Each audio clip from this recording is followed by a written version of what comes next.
¿Qué tal, amigos? Bienvenidos. Comienza Todas las Voces, el debate en vivo por la pantalla de Montecarlo Televisión. ¿Qué tienen en común la incautación de 400 kilos de droga, de cocaína, en este caso en el puerto, con esta situación que se vive en Los Palomares? ¿Quiénes son los chingas? ¿Cuántos de ellos aún están libres, no han sido detenidos hasta el momento? ¿Por qué amenazaron a un asesor del ministro del Interior? Todo eso estará en el tema central de esta noche en Todas las Voces. Estarán Alberto Reyes, es el presidente de la Asociación de Magistrados, Enrique Navas, inspector de policía retirado, y Luis Eduardo Moraz, sociólogo. Eso en los próximos minutos. Pero ahora yo tenía otra pregunta. ¿Va a quedar planteado también esto de si es justo o no el apercibimiento, la sanción que recibió el comandante en jefe del Ejército? Y la otra pregunta es, ¿qué pasa con Óscar Andrade en Todas las Voces? Óscar, buenas noches, ¿cómo te va? ¿Qué tal? ¿Cómo estás, Daniel? Bien, muy bien. Es más, has decidido cruzar el mostrador. Yo solo no decía nada. Bueno, pero hemos decidido entre todos, tú incluido, que tenés que pasar por este lado. Sos precandidato a la presidencia de la República, así que te invito, si fueras tan amable. Paso. Y vamos a dejar esa silla hasta tanto encontremos al sustituto, porque hoy... De acá Andrade, se ve distinto. De acá se ve distinto. Se ve mejor a Conrado. Sí. ¿A Conrado le ofrecerías algo en una eventual presidencia? Y un saludo. Un saludo. Apenas eso. Un saludo, un abrazo. Y que te maneje los números, ahí nada. Lo más lejos posible. Lo más lejos. O sea, ahí no hay ninguna chance. Ya algunos le han pedido, por ejemplo, detrás de cámaras, la dirección de aduanas. Caravana. Sí. Pero por pocos meses, el Caravana dice que un semestre le alcanza. Dice que por anda, un semestre. Después Viviana Ruggero también, alguna consulta tiene. Yo le ofrecí un libro. Un libro. Sí, va a escribir casi que parece una torsión. Sí, exacto. Bueno, Óscar, precandidato a la presidencia de la República por el Frente Amplio, a instancias de varios grupos, varios sectores. ¿Por qué sería nocivo para el país una alternancia en el poder? Que el Frente Amplio pierda y gane la oposición. ¿Qué hay de malo en eso? Bueno, a ver, nosotros tenemos capaz que un ejemplo de la restauración en curso en Brasil y en Argentina. O sea, de a dónde lleva... O sea, gana el Partido Nacional o el Colorado y viene la restauración al estilo Macri, al estilo Temer. Yo lo que creo que es altamente probable que si gana el Partido Nacional aplique medidas que van contra la inversión pública social. ¿Pero eso significa modelo Macri, modelo Temer? Muy parecido, muy parecido. A ver, ¿cuáles han sido las propuestas de los partidos tradicionales? Una tiene que ver con liberar la importación de combustibles, sin ver el impacto que eso genera en algunas empresas públicas estatales que son muy importantes, algunas de las que dieron en este semestre 52 millones de ganancias. ¿Cuál es en materia de seguridad? O sea, se resuelve el tema de la seguridad con militarizar la policía, con cadena perpetua, o se resuelve el tema de la seguridad con allanamientos nocturnos. O sea, digo, ¿cuál es la propuesta?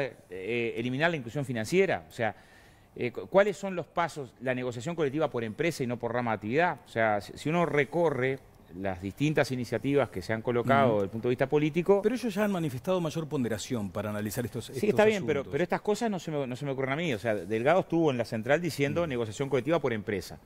Es muy difícil, hay 200.000 empresas en Uruguay, es muy difícil pensar que hay procesos de negociación colectiva virtuosos para los trabajadores cuando tenés que negociar fragmentado, ¿no? ¿Hasta cuándo va la candidatura? Mirá, depende. Nosotros tenemos un primer... ¿Con el Partido Comunista solo no va? No, es que en realidad el Partido Comunista se sube a un proceso de candidaturas que sale de un montón de militantes sociales independientes. ¿Quieren acumular por izquierda, como suele decirse? Queremos recuperar una relación entre el gobierno de izquierda institucional y determinadas bases sociales de la izquierda. El término divorcio. Sí, el Frente Amplio está importante, importante. Tenemos un montón de señales que marcan distancia. Uno puede decir... Los gobiernos del Frente mejoraron las condiciones para la inmensa mayoría, pero es cierto que tenemos en el último periodo un conjunto de señales. Pero estás hablando de divorcio, ¿viste? Sí, claro, estoy hablando de que el proceso que tuvo que ver con la esencialidad, el debate que tuvo que ver más adelante con las dificultades para encontrar recursos para el FONDES, la discusión que tuvimos en el último tiempo con respecto al presupuesto educativo, las dificultades para la modificación de las propuestas tributarias generaron determinados malestares. Pero hay una cosa que no es opinión. Si mirás hoy, Daniel, el movimiento feminista tiene mucho más capacidad de acción, convocatoria y movilización que la que tenía hace 10 años. Sí. Lo mismo el movimiento sindical. Las marchas de derechos humanos son gigantescas. El movimiento de la diversidad va a ser ahora el 28 una gran movilización como antes no hacía. Y esa masa está divorciada. Y eso no se refleja en la militancia de izquierda. No tenemos una militancia de izquierda mayor a la que teníamos hace 10, 15 años. Hay que recuperar que mística, te tiene que llamar a la reflexión. Mística, yo creo que tenemos una izquierda excesivamente institucionalizada y que hay que recuperar protagonismo de lo social. Esto que hago es una autocrítica, no es una crítica a otro. ¿Y cuánto de ese divorcio condiciona una elección? Mucho, pero más que una elección condiciona los cambios, porque los cambios los termina haciendo la gente. Y en las áreas donde tenés, yo por ejemplo, todos los precandidatos de la oposición, cuando tuvieron que votar, votaron en contra de la despenalización del aborto. Todos. Yo dudo que puedan aplicar nuevamente la penalización del aborto, porque hay un movimiento feminista fuertemente empoderado. Si no hubiera ese movimiento, difícilmente pudiera sostenerse que se mantiene una ley que defiende los derechos de las mujeres. Lo mismo creo matrimonio igualitario. En algunas ramas de actividad con fuerte organización sindical es difícil hacer retroceder. Ahora, en el medio rural, ¿cuánto costaría en el medio rural liquidar derechos sociales y laborales si tenemos mucha fragilidad ahí desde el punto de vista de la organización? En las políticas sociales, que falta mucho para empoderarse de las políticas sociales. Bueno, hay sectores, en términos de que la construcción de una perspectiva de izquierda es desde el Estado, pero es desde la sociedad. Queremos plantear esa discusión. Pero estas son bases, ¿no, Oscar? Ustedes tienen que buscar ahora acuerdos sectoriales. ¿Con cuáles se sienten más afines? No, tenemos que buscar conquistar el gobierno. Después, a ver, las candidaturas tienen que ver con los sectores, pero no tanto tienen que ver con los sectores, ¿no? O sea, en general, si vos mirás las elecciones internas del 2014, el resultado de las internas no acompañó el resultado de los sectores. Hubo sectores que tuvieron en la interna menos de la mitad del porcentaje de los votos que tuvieron en las nacionales. O sea, en general, cuando se eligen candidaturas internas, se votan más a los candidatos que a los sectores. Es una tendencia del último tiempo. ¿Estas fisuras que adviertes en el Frente Amplio es lo que explica la caída en la aprobación del gobierno? Sí, no hay duda, porque, a ver, no se explica por la evolución de la pobreza que evolucionó reduciéndose drásticamente, no se explica desde el punto de vista de la evolución de derechos laborales que se extendieron, no se explica. Yo creo que sí es cierto que tenemos una dificultad en sintetizar los procesos sociales. Quiero que te pregunten, mis queridas compañeras, una última, ¿se ajusta? El próximo gobierno tiene que ajustar, aumentando impuestos. El próximo gobierno tiene que atender, lógica, tiene que atender las demandas sociales. Tienen que pagar más. Y lo que tenemos que hacer es discutir algunos temas. ¿Tiene sentido que sigamos sin actualizar el reajuste rural? O sea, ¿tiene sentido que alguien que tiene un predio que vale 100... Más impuesto a la tierra. No, lo que digo es, tiene un predio que vale 100 y está pagando por un predio cuando valía 50. Por eso hay que cargar más. No, hay que pagar por lo que tenés, porque yo si gano 40, tengo que tributar por 40, no por 20, ¿no? En salario. En tu salario, ¿por cuánto tributás a la DGI? ¿Por tu salario real o por uno que declarás que no tiene nada que ver con tu salario? Entonces yo creo que ahí hay algunas medidas que se caen de maduro. Increíblemente, cuando se discutió el reaforo rural, de decir, bueno, vamos a ir por lo que verdaderamente vale tu propiedad, porque están subvaluados ampliamente, en algunos casos se estima más de un 50%. Fue la presión social la que hizo que no se lograra actualizar. Ya tenemos un precandidato que asume que hay que subir impuestos en algunos casos, ¿no? Que hay que atender demandas sociales y que hay que construir recursos para atender las demandas Viviana sociales. Ruggiero. Dos preguntas. Dale. ¿Crees que del Congreso del Frente Amplio de diciembre tiene que salir un único candidato o que es mejor para el Frente Amplio ir con más de uno? Mirá, yo creo que es mejor para la izquierda que importen más los proyectos que las personas. La posibilidad de candidato único en el Congreso está muy lejana. La posibilidad de que haya una síntesis con un solo candidato está muy lejana. Ojalá lo que importara fuera solo los programas, ¿no? Y detrás del programa importar muy poco quién es el abanderado de ese programa. Creo que esa es una tradición que hay que recuperar. Lo que importa es la conciencia de la sociedad, los grados de organización. Pero que lejos quedó aquello del candidato único, ¿no? Sí, con tanta dificultad que cada vez que elegimos alcaldes tenemos 5 candidatos por un pueblito muy chico, ¿no? Y la otra es que en las dos últimas elecciones el Partido Comunista negoció con el MPP determinados acuerdos en 2008 y para las elecciones de 2014. En el 2008, por ejemplo, el Partido Comunista apoyó a Mujica y después se apoyó la candidatura de Ana Olivera para la Intendencia. ¿Vos estarías a fin de que tu candidatura se maneje para un acuerdo a la interna? A ver, en realidad el proceso de Ana Olivera fue medio complejo. Nosotros en primera instancia fuimos con Daniel Martínez en esa interna. Y quien no fue con Daniel fue el FLS y el MDP. Y después, cuando no salió ninguno, ni Varela, surge la candidatura de Ana. Y creo que todos fuimos, la mayoría de los sectores, con Tabaré. Ahí tenés un dato de cómo los sectores no ordenan, porque Constanza, casi sin sector, llegó a tener casi el 20% de los votos. pero en realidad abierto a discutir con todos.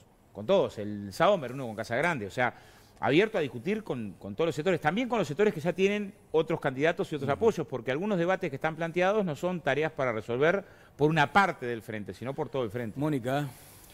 Si más allá de que tu idea es aglutinar a la gente que viene de los movimientos sociales y que quizá no tiene una ubicación partidaria o ni siquiera es del frente o está orgánicamente militando, tendrás que hacer un trabajo de conquista a los frentistas que están como desencantados, incluso a los que son de una izquierda moderada y quizá no ven a un candidato del Partido Comunista como su posible candidato.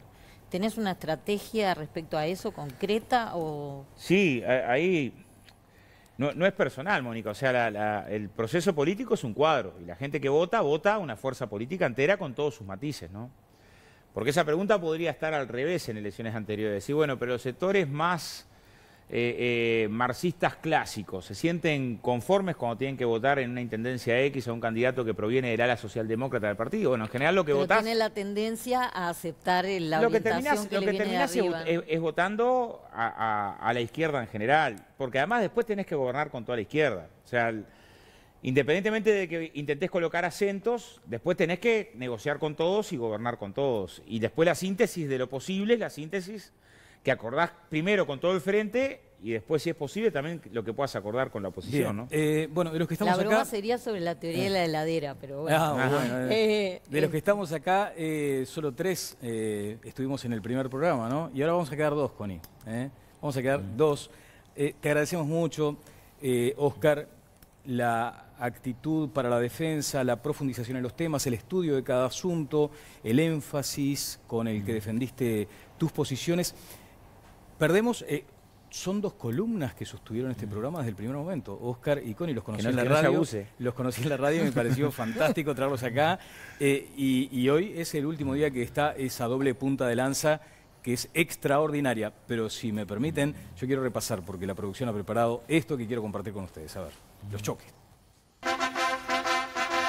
Cuando tú decís dónde van los narcos... La culpa de los bancos que le daban el dinero, y van claro, a, no es del Urique que lo y van a canta. las favelas de Río, el cantegrilismo del estoy Uruguay. Analizando el tema en bueno, un marco general. La violencia tiene que ver con la exclusión social. Cuando la yo digo, negociación por debajo de la ley, Conrado lo sabe y un estudiante de Derecho básico lo sabe. Terminemos Es lo que acaba de está opinar necesitando mucho el el país. asesor de la calle. Estoy en las haciendo redes. no un problema planteo son las leyes ilegal, laborales. sino un planteo que está bien que va lo diga, en contra de lo que son los hábitos y las normas vigentes. Daniel Martín va a pasar a tener culpa del calentamiento global, va a pasar a tener culpa del dengue, va a pasar a tener culpa del problema de Siria. Ahora tiene la culpa de la basura, de Adión y del despelote de la ciudad. culpa de Adión, todas las culpas de Daniel Martín. La deuda que habla de la refinería no es de la planta de sulfurizadora, mi amigo Conrado, pero es de la obra anterior de la refinería pero, que se cotizó con un dólar a 13 pesos y se terminó pagando con un dólar a 35. La obra Fíjate, de la desulfurizadora que inauguró Cristina costó 360 y hay un presupuesto de 100. 8 personas tienen la misma riqueza que la mitad de la población del mundo, si no nos damos cuenta, ¿no? Y pensar que partí un sueño en la cabeza de Connie. Cada individuo parte en condición de igualdad. No me hagas el cuento de que te perseguían en el sector citrícola. No le respetaban ni el horario de descanso. No, de ninguna manera. Mónica, eso es falso. Se puede comprobar, es clarísimo, porque está hasta el ministerio. Es difícil discutir con Conrado. Y ahora, Connie... Ahora extraño. Muy buen trabajo de producción, la verdad. 1 año y medio trabajando juntos, empezamos... La gente no lo sabe, pero conocernos no nos conocíamos. No. Nos saludamos el primer día que vinimos aquí y digamos, después que habíamos acordado con el canal y con Daniel empezar el programa y teníamos nuestro productor argentino Gonzalo Moses, hicimos un par de reuniones que hacíamos un simulacro y ahí ya tuvimos los primeros, no había cámaras y no había nada, tuvimos los primeros encuentros de debate. Y la verdad es que a medida que pasó el tiempo, en lo personal logré aquilatar las virtudes de debatiente y la honestidad intelectual de Oscar, que hace que la gente se dé cuenta que además, antes de venir, antes de entrar acá, cuando nos estamos cambiando y después que nos vamos del canal, siempre nos deseamos buena ventura respectivamente. Y la verdad es que el domingo, cuando se anunció en la prensa y quedó efectiva la noticia de que el Partido Comunista había proclamado a Óscar, yo le mandé, y voy a tomarme la libertad porque lo mandé yo, le mandé un WhatsApp y le dije: Óscar, desde hace un tiempo tenía claro que estabas decidido a aceptar una candidatura si tenías el apoyo de tu partido. Te deseo suerte personal, pero no política. Te extrañaré y tengo la idea de hacer una reunión en casa como despedida por estos 18 meses de laburo juntos. Cariño para tus hijos. Eso es lo que le transmito a mi amigo Óscar Andrade. Muy bien, Connie. Ahí quedamos a mano, fue al Zunca a comer asado y ahí quedamos. Exacto. Mano a mano. Bueno, ¿en el programa te sentiste bien, Óscar? Sí, claro, sí, claro. Ah, Me sentí bien, me sentí bien. bueno.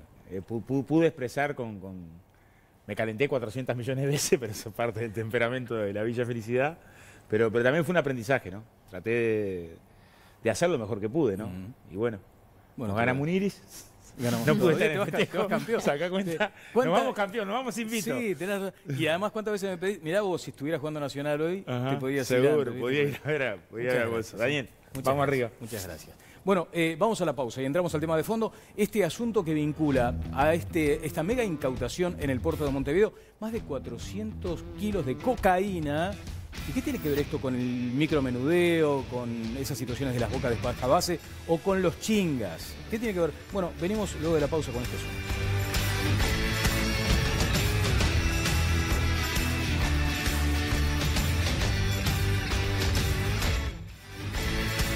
Teníamos algunas preguntas centrales para este programa. La primera quedó develada. Óscar Andrade, ahora precandidato presidencial, deja el panel de todas las voces. Había una segunda pregunta, si era justa o no la sanción al comandante en jefe del ejército, Guido Manini Ríos. Antecedentes puntuales a esta hora, Viviana.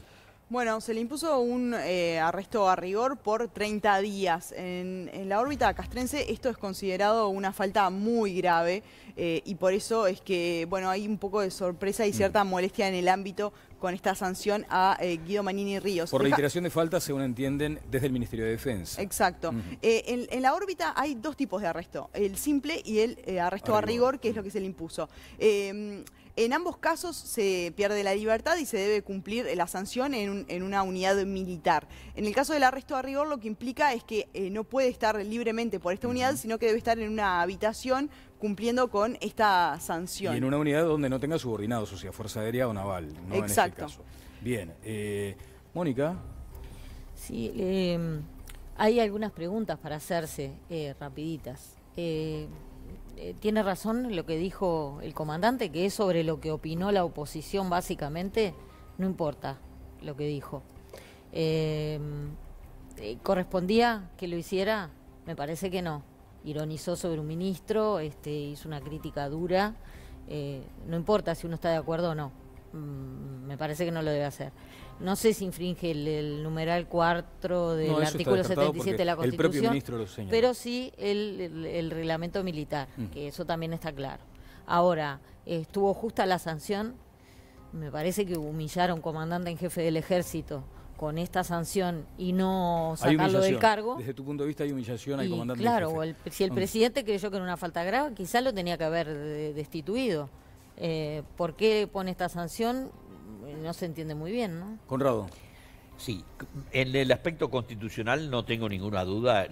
Vayan a leer el inciso 4 del artículo 77 y verá que las inhibiciones no tienen que ver con lo que hizo el teniente general Manini. Quizás, a mí me pareció que era muy legítimo el planteo ante sus subordinados. En general era así en eventos públicos, pero era diciendo, soy consciente de que aquí se va a cometer una injusticia, ya tiene media sanción, algo debo hacer, y habla en nombre de todos, y lo hizo quizás rozando alguna... La alusión a Murro fue el problema. Sí, pero la me alusión a parece. Murro, que la escuché un par de veces, digamos, dice, no se me puede atribuir la intención ni Sí, de pero ahí es decir... donde dice Mónica que de pronto había ironizado con eso. Que Por eso. tendría que haber sacado una calculadora. Y allí es un subordinado del presidente de la República y del Consejo de Ministros. Y por lo tanto, El presidente toma la presidente podía... Y otra vez le pone una sanción muy grave, unifica, o por supuesto, a toda la fuerza en defensa de su comandante en jefe. Y en realidad todos sabemos que en su momento y en distintas ocasiones los presidentes de la República han desplazado a comandantes en jefe. Bien, vamos al tema de fondo, el asunto este de la droga, a ver. ¿Qué tienen en común los palomares y un cargamento de 400 kilos de cocaína? ¿Cómo se vincula el microtráfico, que inunda de violencia las zonas más pobres del país, con los grandes traficantes, que manejan millones de dólares con sus cargamentos transoceánicos? ¿Quiénes son los chingas? ¿Por qué amenazaron de muerte a un asesor del Ministerio del Interior? ¿Cuántos chingas siguen libres? ¿Cuántos traficantes de cuello blanco evaden la cárcel? ¿Quién financia la droga que transita por el territorio nacional? ¿Qué cambió en la política de seguridad para intervenir en Casaballe, demoler viviendas y relojar a los vecinos? Este es el tema de hoy en Todas las Voces. El Estado versus los narcos. El desafío es dar respuesta a todas estas interrogantes. Y están con nosotros, como les decíamos, Alberto Reyes, es el presidente de la Asociación de Magistrados del Uruguay, Enrique Navas, inspector de policía retirado, y Luis Eduardo Morá, sociólogo, que además ya ha estado participando en Todas las Voces con esa peculiar sagacidad para estos asuntos. Reyes, el juez ante esta circunstancia, ¿con qué dificultades se encuentra? Porque no se sabe de quién es la droga, nadie va a decir esta droga es mía, pero ¿cómo se sigue esta investigación? Bueno, actualmente en realidad esa pregunta sería más bien indicada para un fiscal. Fiscal, exactamente. O para más de un fiscal, dado que en el nuevo sistema la investigación la tienen los El fiscales. asunto es que el juez está esperando por esa acción del fiscal. Por supuesto, y no tiene, tiene otra margen, cosa que esperar, claro. digo, ¿no? Es decir, la preocupación en definitiva por esas interrogantes es de... Claro, pero en todo caso apelo a su experiencia. En otras circunstancias, porque esto además viene de mucho tiempo atrás. ¿Cómo encaraba un magistrado una circunstancia de estas características? En realidad, en la época inmediatamente anterior a la reforma, Sí. de alguna manera los fiscales también eran los que estaban en contacto con las autoridades encargadas de la investigación, pero los jueces, sobre todo cuando se crearon los juzgados de crimen organizado, que justamente uno de ellos lo ocupó el actual fiscal general, tenían como cometido precisamente este tipo de criminalidad, ¿no? Es decir, y hubo algunos procedimientos bastante sonados que hace tiempo que no se veían. Sí, sí. Luis Eduardo, este avance del Estado como concepto sobre, en este caso, los palomares, ¿cómo lo observa usted? Bueno, yo lo observo con cierta precaución, ¿no? Para mí el gran problema que tiene Uruguay... Un colega suyo estuvo al frente. Está más vinculado a los 400 kilos de cocaína incautados, a los 24 millones de dólares que ese cargamento representaba en Europa, mucho más que esa estrategia de intervención que está muy bien políticamente. Yo creo que es una estrategia muy ¿Es una estrategia muy política? Es una estrategia para mí claramente política. Pero yo no creo que ¿política vaya... qué significa, por ejemplo, para los medios, en fin? Para los medios de comunicación, yo creo que para la sociedad en su conjunto es un mensaje que está dando el Estado, que está dando el Ministerio del Interior. Toma la iniciativa el Ministerio del Interior en este tema. Hasta ahí está bien. Dando un mensaje de autoridad. Sí, habría que ver los resultados, en definitiva, que tiene esta estrategia. Pero el resultado fue haber encontrado a una persona que amenazó a un asesor del ministro. Sí, es una persona que sí, se dice que amenazó... ¿Usted duda? En realidad, a Gustavo de Leal lo debe haber amenazado todos los palomares, la mitad de los palomares, la mitad de Casaballe lo debe haber amenazado, ¿no? Hay que ver el riesgo real que representaba esa persona de concretar esa amenaza. Es una persona muy particular, ¿no? Las imágenes que nos muestran en los medios de televisión, una persona que, mató al abuelo, mató al vecino, al amigo de toda la vida. Es una persona que si uno lo ve en tienda inglesa con el carrito y llama la atención. Yo no creo que tenga la capacidad de ejecutar realmente un atentado con contra una jerarquía policial. A mí me parece que toda esta novela en capítulos de los chingas, en realidad, por supuesto, vuelvo a repetir, creo yo que es un mensaje pertinente, que el Estado recupera la iniciativa en un terreno donde se había erosionado Pero bastante. tiene algunas reservas todavía. Totalmente. Ajá. ¿Y Navas qué opina de esta intervención? Bueno, yo por el contrario. Más vale tarde que nunca. Esta acción se debió haber tomado ya hace años.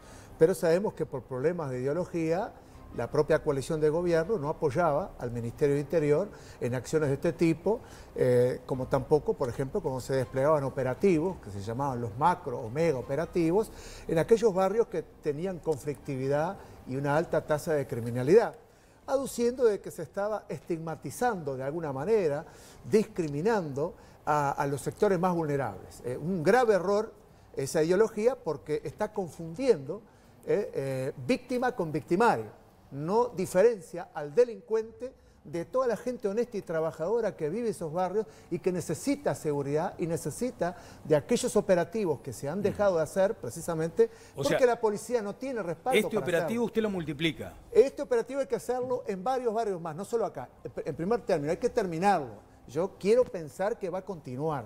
Quiero pensar que este es el comienzo. Principio tiene las cosas, ¿verdad?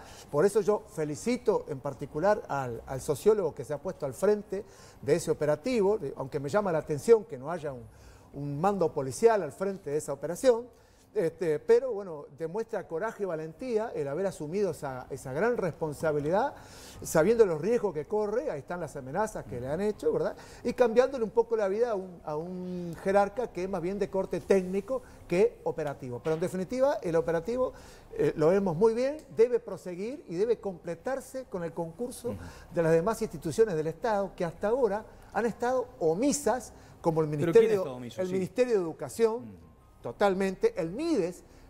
¿Qué tiene que hacer educación ahí, Navas, por ejemplo? Educación, y le parece poco, no es a través de la educación que vamos a sacar a los jóvenes que están privados de la misma. Ponen una escuelita y al rato un jardín de infantes y al rato lo vandalizan. Porque no hay policía. Si la policía se instala en forma permanente. Tiene que estar allí en forma permanente. La policía tiene que estar permanente, hacer no le voy a decir un cerco, pero un control estricto las 24 horas de esa zona. De manera que la delincuencia sienta el peso de la ley. Todos, absolutamente todos. Los ciudadanos honestos lo van a agradecer. Los delincuentes obviamente van a presionar para que eso salte. Y ahí recurren quizás a algunos organismos de derechos humanos que continuamente claman por los derechos de los delincuentes.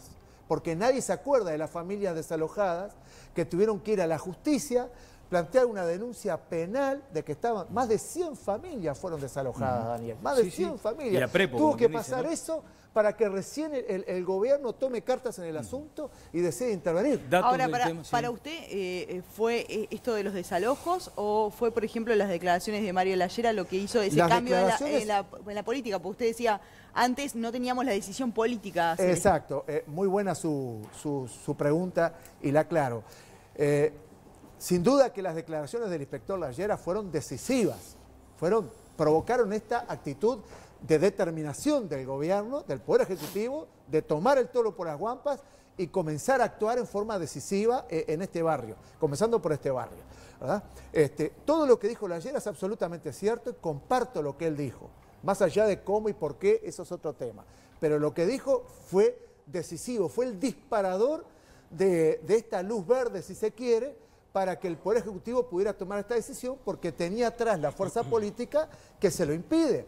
Recordemos precisamente que esa oposición del Frente Amplio a que se realicen operativos en zonas periféricas o marginales donde hay mucha tasa de criminalidad, con el concepto de que se está haciendo una estigmatización de los barrios. Dame un minuto, ya vuelvo contigo, Viviana. Voy con Jimena ahora, por favor. Adelante, Jimena. Sí, Daniel, buenas noches para todos. Es momento de abrir el sondeo de esta noche. Lo tenemos en nuestra cuenta de Twitter, @todalasvoces4. Y lo que le preguntamos esta noche a nuestros televidentes es, ¿cuál creen ustedes que es la mejor estrategia para combatir el narcotráfico? Pueden votar hasta el final del programa y también enviarnos sus comentarios y opiniones usando el hashtag OpinoenTLB.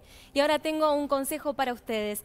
¿Tenés un negocio? ¿Sos un profesional o brindás un servicio? Si necesitas que tus clientes te encuentren, no te quedes afuera. Son los últimos días para figurar en la edición impresa 2019 de Páginas Amarillas Uruguay.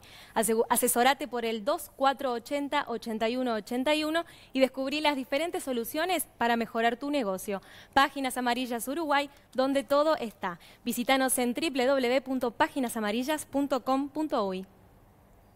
Las opiniones con el hashtag Opino en TLV, decías además, Viviana. No, me parecía interesante hacer un repaso de cómo se dio todo este episodio en Casaballe, ¿no? El 20 de diciembre, luego Esta de una... novela por capítulos, como decía Morán. Exacto. Luego de una investigación conjunto de la Fiscalía y del Ministerio del Interior de la Policía, el 20 de diciembre se hizo el primer desembarco en Casaballe, ¿no? Fueron 800 efectivos, un operativo muy importante. Y se dio a raíz de, como decía Navas, de los desalojos masivos que se había hecho en Casaballe, más de 100. Ahora, fue en junio de este año recién, luego de las polémicas declaraciones de Mario Lallera, que se volvió sobre Casaballe, ¿no? Con el censo y... A partir de ese censo se comenzaron con las demoliciones. En paralelo se puso ante la justicia a la mayoría de los integrantes de los Chingas, que eran quienes estaban dominando allí en el barrio porque los Kamalas, su banda rival, ya estaba desestabilizada, desarticulada. Casi desarticulada, sí. Desde diciembre hasta ahora, 32 personas vinculadas a los Chingas fueron condenadas por la justicia. Por distintos delitos. La semana pasada, como decíamos recién, la justicia formalizó a Jairo Sosa, que es hijo de Mónica Sosa, que es la líder... Llamada la Gorda Sosa, que era la líder de los Chingas. La líder de la banda. Ahora, Jairo Sosa es quien está investigado por la amenaza al jerarca del Ministerio del Interior. Ahora, acá hay una de las polémicas, ¿no? En el año 2017, Jairo Sosa mató a su abuelo. Estuvo 4 semanas en el hospital Vilar de Bo porque se lo declaró inimputable. Bien, ahora, un año después, esta misma persona es declarada imputable y está en prisión. Además de que las 4 semanas en el hospital Vilar de Bo parecen poco tiempo. Por allí, Reyes, me gustaría plantearle la pregunta. Casi nada. Esta situación de que en alguna causa a un imputado se lo declara imputable, se lo entienda imputable y en otra inimputable, es algo que difícil de entender, pero sucede. Intervienen distintos peritos psiquiatras y evalúan diferente. A mí siempre eso, confieso que me llamó siempre mucho la atención. Uno puede pensar, bueno, quizás la persona se trató y mejoró. Pero en general no es lo que sucede. En cuanto al tiempo de internación, digamos, en cumplimiento de un procesamiento, una formalización, lo que sea, yo le estaba comentando con mis compañeros de panel que hay una histórica lucha entre, no digo que sea el caso, pero puede serlo, entre las autoridades de salud pública, Vilar de Bo concretamente, y Poder Judicial. Desde que una histórica lucha entre las autoridades sanitarias del área mental y la Sí, porque policía, el hospital Vilar de Bo, yo fui juez de primera instancia en el año 96-97. Desde esa época me acuerdo incluso de una reunión de la Suprema Corte de Justicia de entonces, donde reunió a todos los jueces penales a exhortar a que las medidas de las internaciones fueran cuando no había más remedio, ese tipo de cosas que pasan en nuestro país, ¿no? Es decir, el hospital Vilar de Bo, ahora hace no mucho el director se quejaba que le mandaban mucha gente, y bueno, entonces empezamos con los problemas aldeanos que tenemos y que tiene que haber un hospital penitenciario, que acá no pueden estar. O sea, hoy se mantiene esa controversia. Sí, incluso lo atribuyen al nuevo código, que por el nuevo código hay más internos judiciales y eso les genera un problema al Vilar de Bo de seguridad, que no cabe duda que sí, pero digo, es el recurso que tiene hoy el Uruguay. Mónica, volvemos sobre este asunto además, ¿no? Ya lo hemos planteado en algún momento. Sí, lo que hice fue, estos días, fue fijarme qué se hace en el mundo, porque nosotros quizá tenemos mucho que aprender sobre las estrategias de combate al narcotráfico que se han aplicado en el mundo, donde hay una historia mucho más violenta y mucho más larga, ¿no? Colombia, el caso de Medellín es paradigmático, pero también para salir un poco de ese lugar común estuve mirando qué pasó en las favelas de Río, qué pasó en México. En México es notorio que no ha logrado resultados, ahí es una situación más compleja. Pero la conclusión a la que uno puede llegar es que hoy la tendencia ideológica en el mundo es a pensar que con el narcotráfico, combatir el narcotráfico es una ilusión, por un lado, que aplicar la violencia para combatir el narcotráfico es entrar en el juego. O sea, plantearlo en términos de guerra no da. No, porque lo único que ha hecho ha sido cobrar vidas de personas inocentes y no. Porque no están solamente, como decía el inspector, que yo coincido en lo que él dice sobre las carencias de otros ministerios que han estado omisos, que este tema no es un tema solo del Ministerio del Interior, que es un tema en el que, por supuesto que tiene que participar salud pública, porque además acá está el consumidor, están los chicos de zonas vulnerables que caen en el consumo de pasta base y que terminan traficando para conseguir. Y hay la respuesta del Estado, es muy débil. Incluso para los chicos de clase media o privilegiadas, si no tienen dinero para tratarse privadamente y fuera del país, es muy difícil la parte del tratamiento, del diagnóstico, de la rehabilitación. Son situaciones muy difíciles que llevan socialmente a seguir enganchados en este tema. Pero lo que decía es que es una quimera pensar que se va a combatir al narcotráfico y mucho menos por el lado de la violencia. Eso es quimera, sí, puede ser una quimera. No voy a entrar en el tema social. Lo que, ¿sabés qué vi que me pareció interesante y que creo que quiero puede ser un agregar a aporte? eso lo que dijo acá el funcionario de aduanas, que había una actitud de desmantelamiento, que él entendía que había una política de desmantelar. Navas fue director de Policía Caminera, que ahora es Policía de Tránsito. ¿En qué año fue usted director de Policía de Tránsito? Entre Policía Caminera. 2000 y 2012. ¿Sabe lo que me está diciendo gente de la Policía de Tránsito? Algunos funcionarios amigos que tengo. No hacen más tránsito. Claro, dice que, y es verdad, uno anda muchos kilómetros por la ruta y no hay control. Bueno, eso también es, en definitiva, no sé si dejar mucho más vulnerable al país. Tengo a la gente... Lo que quería terminar sobre las estrategias es, bueno, es una ilusión combatir el narcotráfico. Entonces, ¿qué podemos hacer? Bueno, una estrategia de que la policía ocupe esas zonas con mucho más presencia para proteger a la población. Ya no en una actitud de combatir al narcotráfico, que es ya casi quimérico, sino vamos a proteger a la gente. Y no a la gente solamente de los Palomares y de Casaballe, también de acá. Quiero ir con Conrado, me pide la palabra Enrique Navas, pero antes los funcionarios de aduanas que han estado bajo la lupa en estas horas explicaron la forma en la que llegaron a detectar este cargamento. Además, venía información de la República Argentina. ¿Qué decían los aduaneros? A ver. Podía haber 2 contenedores que posiblemente estuvieran contaminados con clorhidrato de cocaína, con lo cual podemos afirmar que la mercadería no venía de Zárate como originalmente era lo manifestado por la alerta de la AFIP. Cuando comenzamos a estudiar la información de los manifiestos, que es donde se describe cuál es la carga, encontramos algunas cargas que ameritaban alguna duda. Solicitamos ampliación de la información a las agencias marítimas y ahí detectamos 2 contenedores que presentaban algunas características que eran sospechosas y tenían algún punto de contacto con lo que venía descrito en la alerta de la AFIP. Esos contenedores fueron bloqueados por el sistema de riesgo de la aduana y lo que hicimos fue seleccionarlos para el control mediante tecnología no intrusiva. Esto es, utilizamos el escáner de rayos X que está en el puerto y del análisis de las imágenes encontramos que tenían apariencia sospechosa, no de carga uniforme. O sea, la descripción de esta carga eran fardos de lana cruda, con lo cual debía ser una carga totalmente uniforme y del análisis de las imágenes arrojó algunas sospechas. Se abrió el primer contenedor, no se detectó nada y luego cuando se abre el segundo contenedor se detecta la presencia de alguna sustancia blanca con la utilización de algún elemento de punta.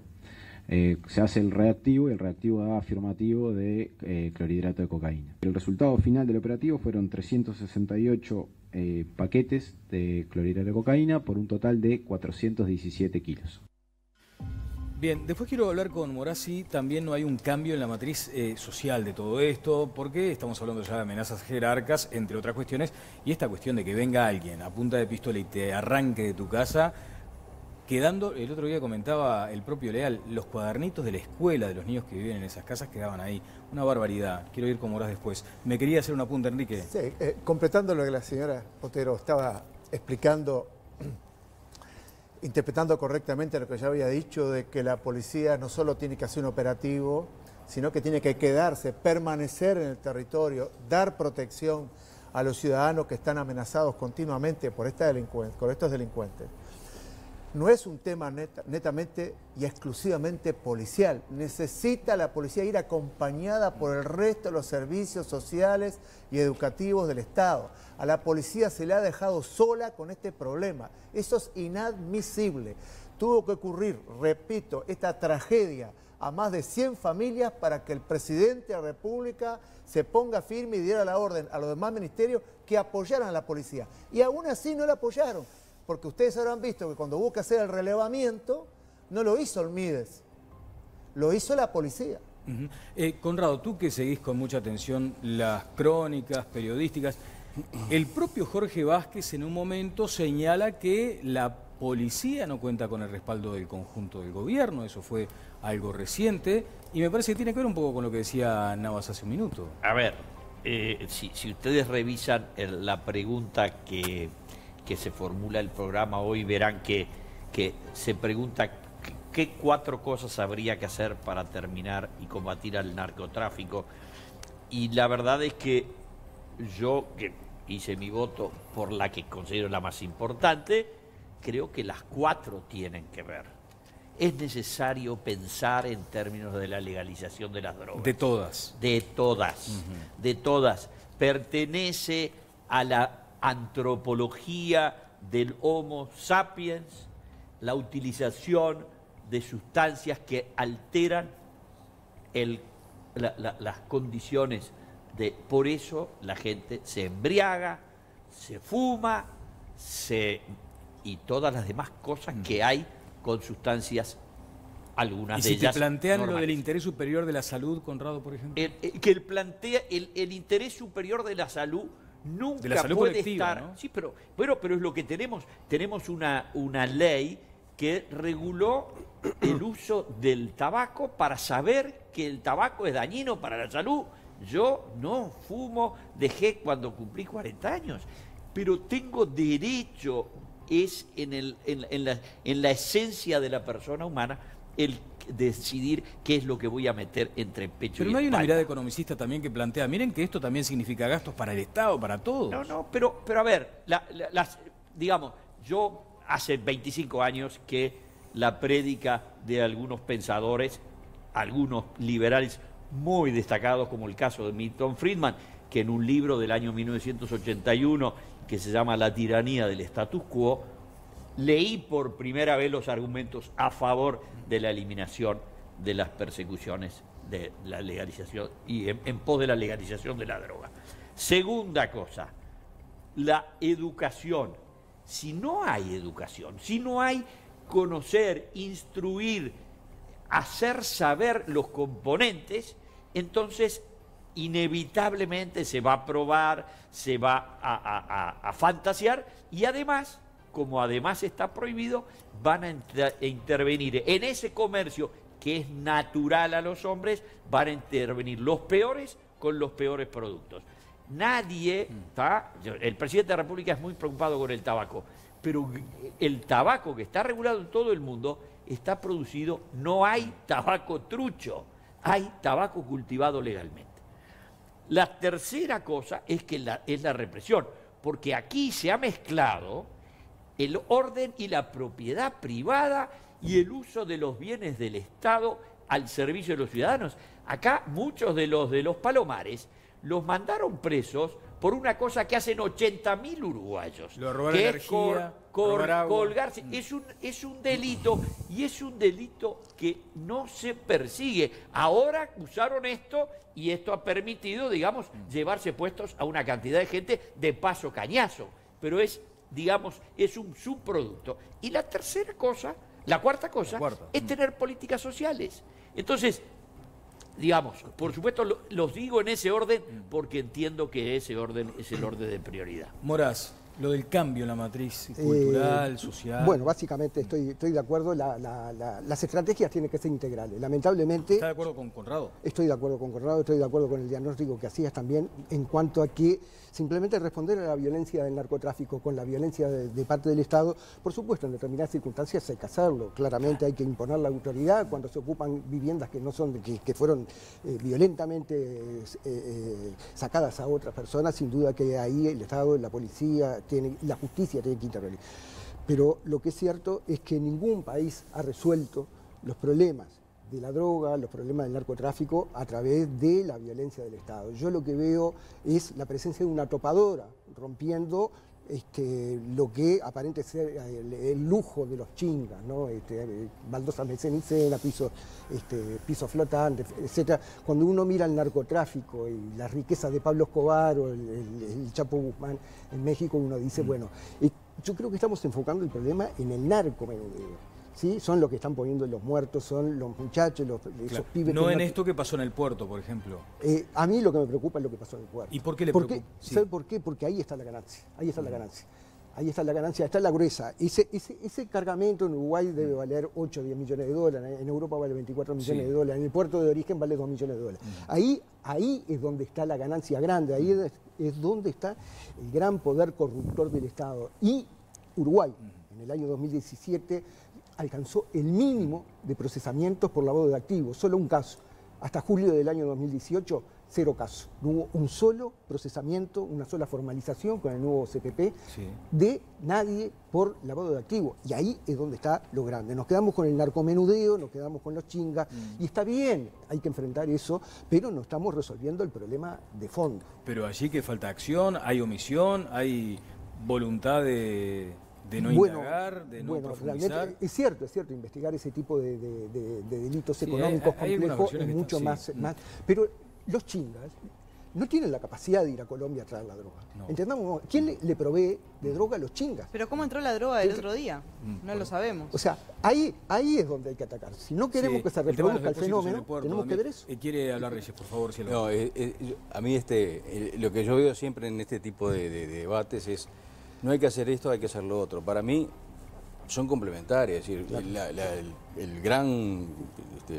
los grandes cargamentos de drogas, yo no sé si son los mismos que van a los chingas o si van a otro lado. Pero obviamente el microtráfico es un problema de salud, es un problema social y hay que atenderlo, hay que atender los dos. Es decir, hemos tenido pocos, es cierto, procedimientos exitosos de lavado, de juicios de lavado. Pero ha habido, digamos, a gente que antes no, en una época no era impensable que se los sometiera a la justicia penal. Pero volviendo al caso de los Palomares y todo el contexto, yo creo que la intervención que se hizo parecía que era razonable. Yo estuve rastreando y hay informes, hay un estudio del año 2012, que no sé cuántas más, 200 páginas, sobre diagnóstico y lo que habría que hacer en ese lugar. Evidentemente debe haber... Del 2012. Había un diagnóstico potente. Está en internet, yo lo vi, de la Junta, contratado por la Junta Nacional de Drogas. Y seguramente no hubo acuerdo en qué hacer. Pero en el diagnóstico estaba esta propuesta de ir con la topadora. Las conclusiones no eran muy claras, pero de alguna manera como que el Estado, la idea esa, ¿no? Que el Estado tiene que intervenir no solamente policialmente.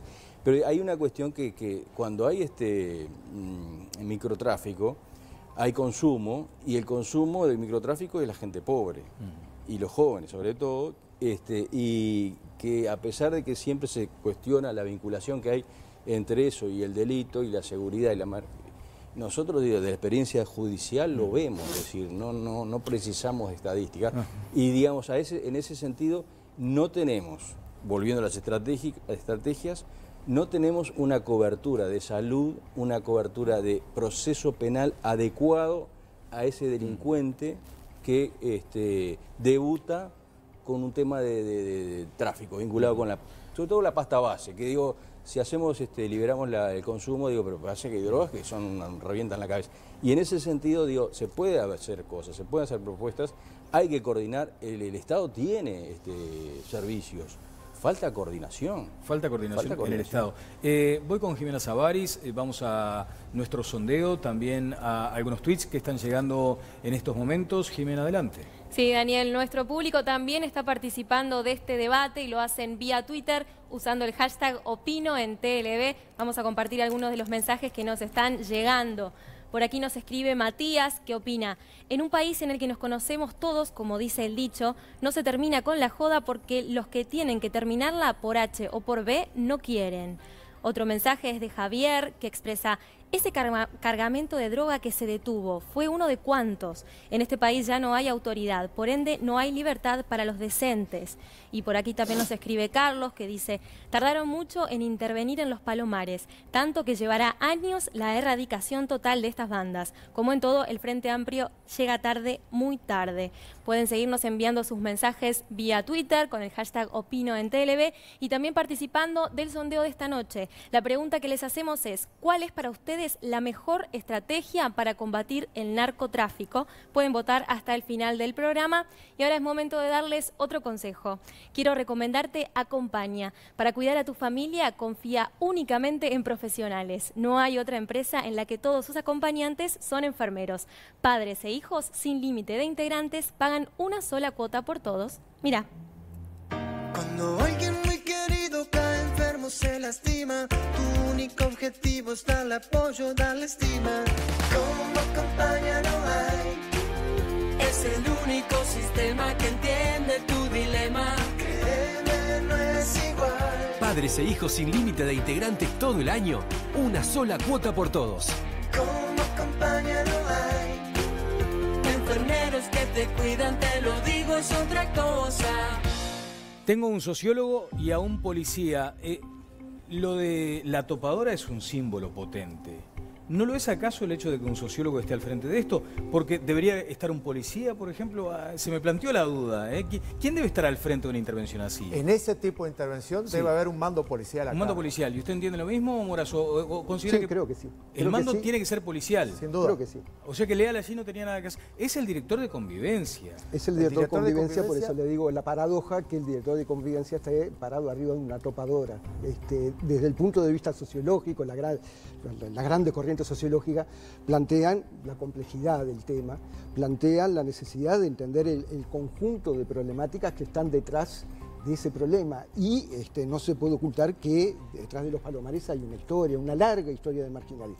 Cuando uno mira los indicadores sociales de esa zona se encuentra con que son los peores niveles de pobreza, de indigencia, de deserción escolar, de informalidad en el trabajo, o sea, las peores miserias humanas se concentran ahí. Ahí también se concentran los ajustes de cuentas, esas muertes totalmente ignoradas, ocultas, que no se sabe quiénes son los actores, los protagonistas, los agonistas. Entonces, es llamativo que un censo sociológico dé lugar a este tipo de intervención y que el director de convivencia y seguridad ciudadana tenga atrás la imagen de una topadora. Y lamentablemente me parece a mí, porque ahora, Gustavo Leal yo lo asociaba con el plan 7 claro. zonas. ¿El censo no fue acaso como una radiografía antes de la intervención? Hablando en términos médicos, antes de la cirugía necesitaba una placa, digamos, o algo así. Exactamente, ¿no? Exactamente. El plan 7 zonas se quedó desfinanciado. O sea, todo lo que estamos diciendo, que yo creo que casi todos lo compartimos, más allá de los matices que tenemos, así usted no está de acuerdo con que integral, el plan 7 zonas se quedó sin financiamiento. Pero lo cierto es que el sociólogo Gustavo Leal tomó el hierro caliente en sus manos, puso la cara y se puso a cargo. Por lo tanto, yo lo tengo que felicitar, me complazco que haya alguien así en el Ministerio del Interior. Desearía, eso sí, que en el futuro, una simple recomendación, un mando policial es curioso, ¿no? cumpla con su deber. Un policía defendiendo al sociólogo y el sociólogo que discrepa. Tengo que defender al sociólogo porque la verdad es una necesidad del país. Él está atendiendo una necesidad de los más débiles, de los más necesitados, que son las familias desalojadas. Vuelvo a insistir, de la gente honesta y trabajadora que vive en Casaballe. ¿La justicia estuvo siempre al tanto de lo que estaba pasando a través de la Fiscalía? Supongo que yo personalmente no, pero desde supongo ya, sí, pero, claro. no, se lo pregunto en todo caso en términos casi... porque en su momento se pensó que era necesaria una presencia de un juez. Con lo del fiscal, con lo de la Fiscalía de Corte, eso quedó resuelto. Desde su punto de vista, desde el punto de vista, si se quiere, procedimental, estuvo bien. Sí, se podría entender, ¿no? Que es una actividad de investigación, más bien vinculada con la investigación, no necesariamente un juez en el modelo. No era necesario un juez allí, en esas circunstancias. ¿Viviana? Con respecto a la incautación de droga que se hizo en el puerto, me gustaría señalar dos cosas. Una es que una vez más nos volvemos a enterar porque nos avisan de afuera. Nos avisaron desde Argentina, si no, no nos enteramos. Una vez más. Y lo Cuando otro, decís una vez más, por ejemplo, lo dice a qué otros casos. y por ejemplo a lo que pasó con Ferrari Balcedo, y Thomas, Carmelo. Balcedo, Carmelo. reiterados casos, todos los ponemos en la mira o actuamos luego de que nos avisan de Argentina. Estuviste, por ejemplo, en Puerto Camacho, que Bueno, se supone que Puerto era también... Camacho hasta el día de hoy está en la mira de la justicia argentina, porque por allí pueden haber entrado 200 millones de dólares por parte del financista Ernesto Clarence y hasta el día de hoy no ha pasado ¿Hay nada. un puerto al lado? ¿Una zona al lado? Bueno, Que sí, está siendo investigada. sí, parece que hay más de un Puerto Camacho Hay por más de esa un Puerto zona. Camacho. Estamos trabajando en eso. Estamos trabajando en eso. Muy bien. ¿Qué decía? A ver, director, tenemos algún otro material. Por ejemplo, la gente de la Armada, que participó en este operativo y que decía lo siguiente. Ya se venía investigando hace un tiempo. Era un contenedor que estaba en el puerto de Montevideo, un contenedor de 40 pies, que pretendía enviarse a la ciudad de Bruselas, en Bélgica. ¿Y esta cantidad de droga, qué valor tendrían en Bélgica? ¿Qué valor se puede decir? Sí, el valor en Europa aproximadamente 24 millones de dólares. Bueno, hay una investigación en curso, hay 4 personas formalizadas, de acuerdo al nuevo Código del Proceso Penal. Viviana, ¿sobre eso? Sí, también decir, ¿no? Que lo formalizado, a ver, lo que no está claro es cómo entró la droga al país. Y hay que decir también que los formalizados, como decimos en la jerga, son 4 perejiles, ¿no? Acá el elefante rosado sigue girando alrededor de quienes lo están buscando y todavía no lo han visto, ¿no? La persona que realmente financió esta droga está libre y lejos. Claro, la investigación continúa, pero los procesados, para recordar, es un despachante de aduana, una funcionaria de aduanas. Sí. Y alguien que estaba de acuerdo a la logística, ¿no? Al transporte. En principio. Particularmente de la que más se sabe es la mujer, ¿no? Esta que fue procesada por omisión de los deberes inherentes al cargo, que bueno, que no cumplió con la función de revisar. No vio lo que había allí. Mónica. Sí, uno creo que mucha gente se pregunta cuando ve un caso así, lo agarraron, ¿cuántos más habrá que deben pasar por abajo de la nariz y no lo estamos viendo? No sé si se trata de una falla de inteligencia o de una necesidad de más inteligencia en el tema o de ponerse, quizá no lamentarse por lo que no vimos, pero sí el hecho de haber visto esto. Bueno, vamos a revisar qué hay en todos los depósitos de la aduana. Vamos a revisar qué es lo que está pasando por las aduanas. Esto tendría que servir para hacer una alerta, una luz que se prende, ¿no? Para empezar a mirar qué está pasando. Bien, Conrado, quiero tu opinión, pero antes, Jimena, me voy contigo para cerrar nuestro sondeo de esta noche y algunos otros tweets. Sí, cerramos el sondeo de la noche. Les recordamos, la pregunta era, ¿cuál es para ustedes la mejor estrategia para combatir el narcotráfico? Les dábamos 4 opciones, que es la legalización de drogas. El resultado fue un 15% votaron por esta. En la represión, un 41%. El 6% votó por políticas sociales y el 38% dijo que la solución es la educación. Tuvimos 1.970 votos esta noche. Y ahora quiero contarles algo. Si no tenés ganas de estudiar y no querés esperar hasta el año que viene, queremos contarte que en septiembre Escuela Nacional de Enfermería habilita 300 cupos para todos sus cursos. Si tu vocación es trabajar en la salud, el momento de estudiar es ahora. Cursos de enfermería, registros médicos, farmacia hospitalaria y muchos más. Estudia ahora en Escuela Nacional de Enfermería. Para conocer más, podés llamar a la línea gratuita 0800 18 18. Si tu vocación es la salud, pero tu agenda es complicada, en Escuela Nacional de Enfermería contamos con horarios de estudio a medida. 108 docentes de prestigio dictan los cursos de enfermería, farmacia, registros médicos y servicio y cocina hospitalaria. Escuela Nacional de Enfermería, la llave de ingreso al sector laboral de la salud. Informes 0800 18 18. Bueno, Conrado, tus comentarios finales de este asunto. Tengo una pregunta además para los invitados. No, yo creo que es, digamos, el tema del narcotráfico y el terrorismo son los fenómenos de las nuevas formas de la violencia en el mundo. Y por lo tanto tienen que ser encarados con una visión, creo que un poco diferente, por eso apuntaba a mi planteo y reflexión en la ocasión anterior. Está muy claro que no es una guerra convencional, está visto además que los resultados en tanto guerra convencional no han dado resultado ninguno. Sí. Y está también notándose que en el mundo de los dirigentes políticos, de los pensadores, de los escritores, hay gente con la cabeza abierta para pensarlo desde otro ángulo. ¿Sabés que voy a hacerte una pregunta respecto a tu profesión? El otro día hablé en la radio con la presidenta del Colegio de Contadores del Uruguay. Y me dijo que la nueva legislación sobre lavado de activos los obliga a vulnerar muchas veces lo más preciado para un profesional, y es el secreto. Y que muchas veces lo instalan casi como detectives, por no decir buchones. Y además, si ellos detectan algo raro, no le pueden informar al cliente. Me lo decía hace unos días en la radio. ¿Tenés posición sobre eso? Tengo posición. Lamentablemente, los episodios que comenzaron en un día como hoy, pero en el año 2001, determinaron que el mundo desarrollado iniciara un proceso de avance sobre las libertades individuales, sobre la privacidad de las personas, sobre el derecho a la preservación del ámbito individual, en una medida en que nosotros lo toleramos, pero que es indigna. Y todos lo sabemos, lo que son los controles en aeropuertos y lo que son la injerencia o la participación de software que se meten en el contenido de los mensajes que enviamos, etc. Entonces, en pro de la libertad no podemos llevarnos puestos la libertad. Por lo tanto, creo que el país no hizo bien, a pesar de que estaba amenazado con ser incluido en listas negras o grises de la Organización de Cooperación y Desarrollo Económico.